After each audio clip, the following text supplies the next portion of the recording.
3 of the New Testament Gospels carries the story of Jesus speaking to the storm. Jesus is tired from a day of ministry. He's asleep in the front of the boat, and the disciples are watching this storm coming up on the horizon. But this was bigger than anything they had seen, and they panic. And in their panic, they run to Jesus, they wake Jesus up, and they say, "Don't you care that we die?" And Jesus immediately rebukes the storm, and then he rebukes them. Why? Because the disciples had some options. They'd walked with Jesus long enough that they knew God was not going to let them drown. They chose to panic and to blame God for their problem. And Jesus tells them, "Speak to this storm. You have that authority." But I'll tell you what I think is the highest act of faith that they could do at the time. If they could have crawled up next to Jesus and went to sleep in a storm, do what Jesus is doing. If he's not panicked, then we're not panicked. A few years ago, when I had a sailboat, was sailing around, I had my friend John Pointer in the boat with me. He's an experienced captain.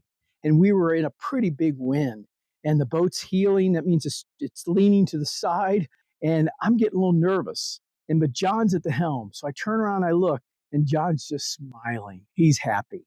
And when John's smiling, I'm smiling. So I enjoyed the rest of the trip because the captain was in charge. And I knew if he was in charge, we were safe. In the same way, Jesus is in charge. He's not going to fail you. He's not going to let that storm overwhelm you, but he's going to be with you in the storm, and he's going to be your way out of the storm.